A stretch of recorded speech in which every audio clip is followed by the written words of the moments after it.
All right, Doc, we're live here on the platform and go live on. Hello, everybody. Hi. You had a busy day, it sounds like, huh? Yes, yes, back to back with call. Yeah. Well, I think this is, for me, it's a nice midday break. It kind of like rejuvenates the mental juices. So it's a good break for me. But today, I think we'd like to talk about the carb spectrum is what I'm calling it. So I get a lot of questions from clients around just a lot of the noise online / various perspectives. Should I be eating complex carbs? Should I be eating fruit? Should I be eating whole wheat versus white versus, the different types of complex, slow burning carbs, I like to call them with my athletes, versus the simple, refined, quick burning carbs. So I really want to dive into that today and help educate people about when and what is appropriate, how we work those in. There's a lot of people reading these glucose goddess and the glucose revolution and, thinking about the order of the foods that we eat to help try to regulate blood sugar levels and keep us at a moderate equilibrium so that we don't get these big swings and crashes. So I'd love to just dive in with you that question first of like, where do you stand on that in terms of the types of carbs, the timing and spacing, if you have any recommendations that you typically give? Yeah, it's a really good topic. I think that's a great topic to have clarity on. So let's just look at the, you call it a spectrum, which is good. It's kind of like, so everything, a spectrum means it has sort of degrees. So on one side, we have simple carbs, and the other side of the spectrum would have their complex carbs. And they're all forms of, now we got to be specific with this word sugar, but it's how your body responds to those, right? So I think that's, and we'll dive into it, but I make sure we have a distinction. I think it might be important to talk about, what is this distinction? Mm-hmm. What does each one of them do? So I think just like on the left, let's say simple carbs, moderate carbs, and complex carbs, we could kind of, that's what I'd put it into. Yeah. And, it was funny because I was just talking to my Belmont kiddos about this a couple of weeks ago. We were doing the nutrition chapter. And so I was really diving into the molecular structure of the carb and how you can have a simple sugar, which has 1 or 2 sugar molecules. So it's really easy for your body to break those apart and convert them to energy to use immediately. So that's why the simple carb gives us that quick energy boost. And we might think about doing that pre-workout, or we just want to be aware that can give us that quick energy, but the crash on the other side is equally as immediate and drastic. So you kind of get that cost benefit analysis of like, I might go for that. I'm going to have good fuel in the immediate, but then I'm going to have to deal with the residual effect of the crash. And it's very short term because it's not complex in the sense that once you break it apart and use it, it's gone. Then we look at on that other side, like you were saying, the complex side, you might have 3+ sugar molecules combined. So your body breaks them apart, digests, and you get some energy. And then a little bit later, you break apart, digest, get some energy. And within that complex is fiber. Of course, fiber doesn't get digested and produce energy. It just moves straight through the intestinal lining. So that is a complex carb that we need. It helps with digestion. It helps with blood sugar regulation, but we don't get any energy from it. So we have to be really mindful of kind of when and where we work that in. So I think those are like the 2 big polar ends. You've got the simple sugars, your sodas, your honey, your table sugar, your glucose, all these things. And then on this end, you've got fiber and complex carbs that are kind of those slower burning. Yeah. I like how you broke it down to the molecular structure. I think that actually really helps. I think it helps to understand what they're actually, doing. So that's beautiful. So on the simple carbs, let's go on the simple carb side. We call these the fast sugars. And these are like quick burning paper. Your body absorbs it, fast. It gives you a spike in energy. And then most often is a crash afterwards. So we find those in the simple carbs in white bread, candy, soda, pastries, table sugar, the list can go on there. And like you said, how they break down is they hit your bloodstream really fast. So they raise your blood sugar and also spike insulin. And there's, like you had said, there's not much fiber or, well, let's just say even nutrition in those, although it does have a function. So you're just thinking basically quick fuel and short burn. So it's kind of like, when would someone use those in your opinion, Doc? Yeah. Ideal like pre-workout. So, if I need, and I say this with my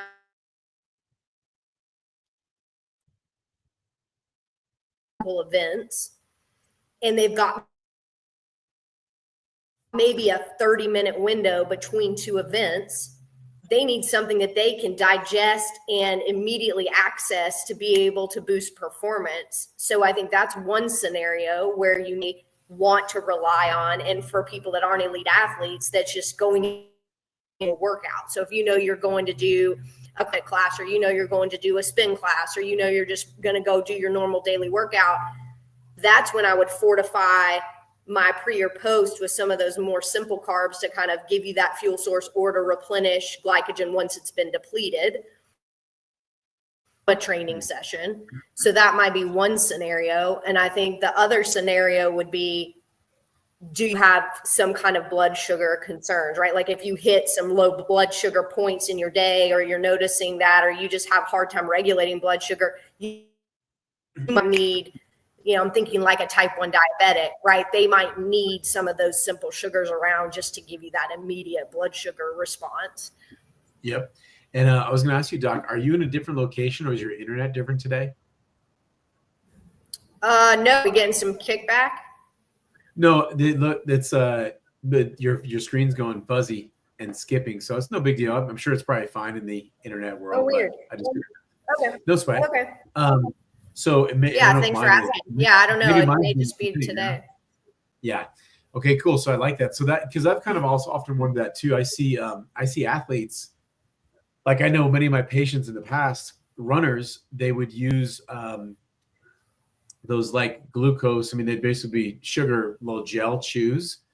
And I thought that's cool. I mean, maybe that's another reason for it, is like when you burn through all your sugars, like you might need those. But I also kind of, and let's just also say that, let's kind of go ancestrally here too, because the simple sugars are easy for your body to break down. So what's really interesting about when you look at ancestrally, like basically if you got access to sugar, you could fight and survive. And so that's interesting from the brain, right?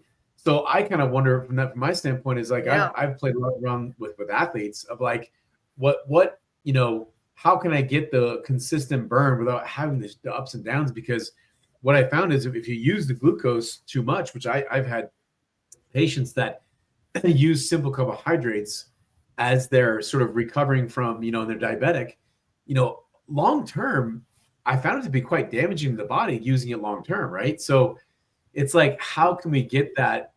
Do we need that short burst? I kind of ask myself, how can we get that ability to have accessible energy without having to go through the spike of the up and down, and also the dopamine surges as well?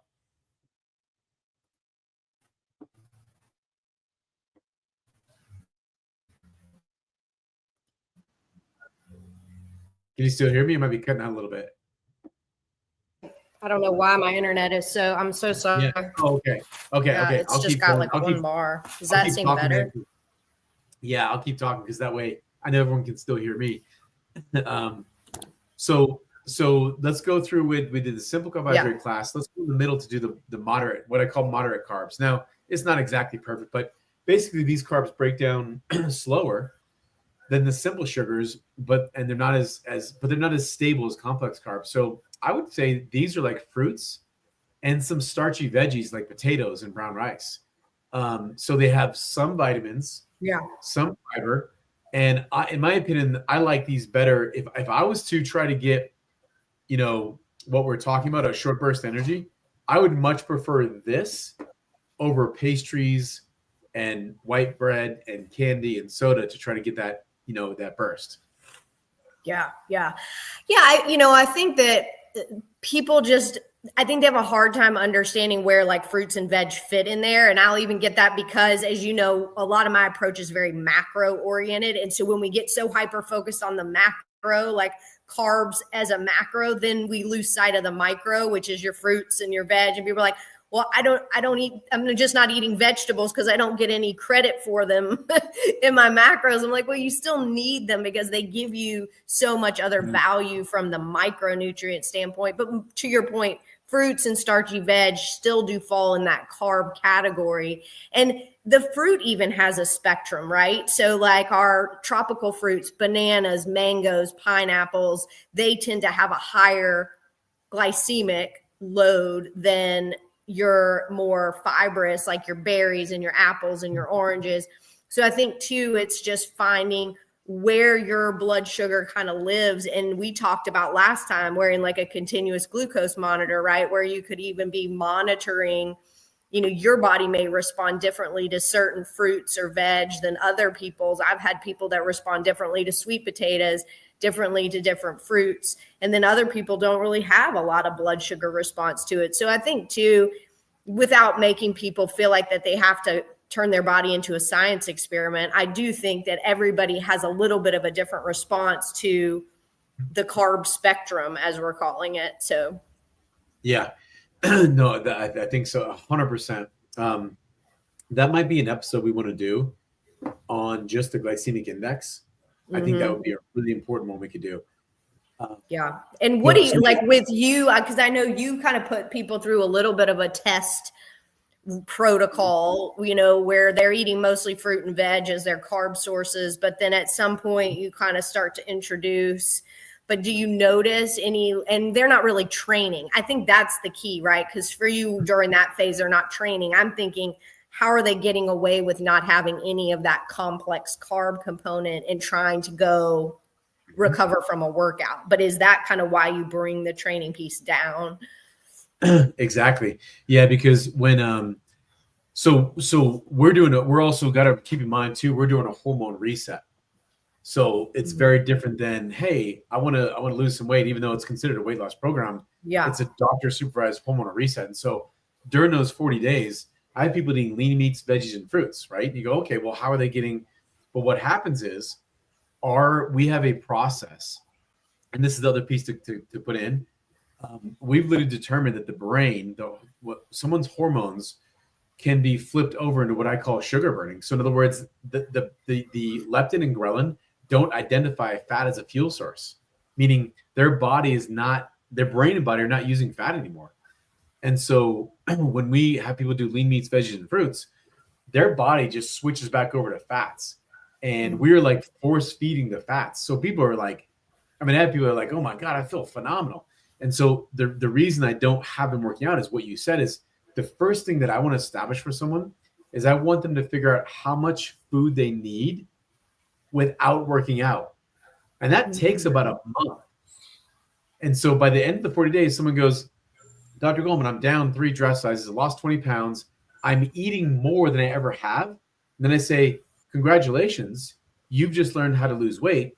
You haven't learned how to work out and exercise and function in life while eating, but you've learned how to lose fat. That's right. So yeah, exactly. And, I think my curiosity is, glucose is the only carbohydrate that can cross the blood-brain barrier, right? So glucose is our brain's preferred fuel source, and actually the only fuel source outside of ketones. So for your folks, like they're eating fat, but they're not in ketosis. So what is your kind of thought on how that's working, how they're getting around that low carb deficit? Yeah. Well, and it's important because the brain can, yes, it uses fat, but like you said, indirectly. So when your body, your body doesn't have enough carbs in there, it'll convert fats into ketones. And so that's why someone is like, we don't go into full ketosis, but basically they're using ketones, and ketones are an amazing backup fuel for the brain. Right. As a matter of fact, I found it's very clean, very clean burning, very steady, even like neuroprotective. And that's kind of how we see this is and that really is the key is because a long time ago I stopped like what I do. We don't do any diets. Like that's why when I said it off the beginning, I'm like, we do a hormone reset because unless leptin and ghrelin are identifying and pulling from fat storages, like it's very different if someone just did. I have many people come to me just do ketogenic diets. And what they do is they'll first of all, they're under eating. I mean, they're not working with someone who knows what they're doing most likely, but they're under eating and they didn't actually switch over to actually using fat and ketones. And so what I found was when I'm burning, when someone's burning ketones, they're like insane amounts of clarity, even emotional balance occurs. So that's what I'll see. And then when someone gets into the point of having those low, like I'll get people down to like their last 1, 2, 3 pounds of fat. Then I want them to actually, we do a few things. We do put fats back in, but sparingly. I find we've eaten way too many fats. Like there's so many fats loaded in our foods, right? And I think people think they're not as detrimental as carbs for some reason. And like you can't just eat fat liberally. It's twice as calorie dense as carbs. So you're eating no carbs, but you're eating more fat. You're still eating more calories. So yeah, that's a hard shift for people to make these days. It's like, oh, but it's good fats. Surely I can eat as many as I want. Exactly. And that's so that's a really important process because once someone's down to their lowest levels of fat, the game changes because let me say this, like the benefit of carrying around a lot of fat in your body, there's benefits and drawbacks to everything. The benefit is you can survive an apocalypse. Like you have fat storage. Got plenty of storage. Yeah, that's the benefit. And that's a certain move, right? So true. Although it's slowly killing you and slowly causing all kinds of health conditions, which we can go over at some point, when someone gets down to low levels of fat, you can't do the same thing. When you have only 1 or 2, 3 pounds of fat, you can't do the same thing you did when you had 10 or 20 pounds. And I don't mean eating terribly. I mean, your body has to, here's what I found from the testing, just to answer this. I found that our body has to know that it's going to get food on time and that it's going to get enough. Those two things are really important because if not, it will start loading fat back in our bodies to make sure the next time we starve, we have fuel for ourselves.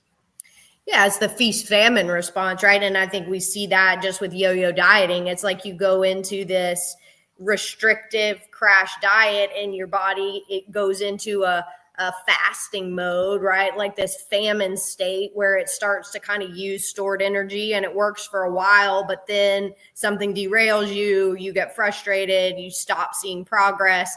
And so then you rebound big time and you go into this feast mode, right? And so now your basal metabolic rate has dropped, but then you start just eating liberally again. You don't let your metabolism adapt back to it. So then you regain all that weight. So then you can see where then you go like, oh, okay, now I'm going to try this again. And then the vicious cycle continues. But to your point, I think people need to be able to lose slowly and gradually and eat as much as possible while still being in a moderate deficit, so that then it's a sustainable weight loss process and they haven't just completely destroyed their metabolism.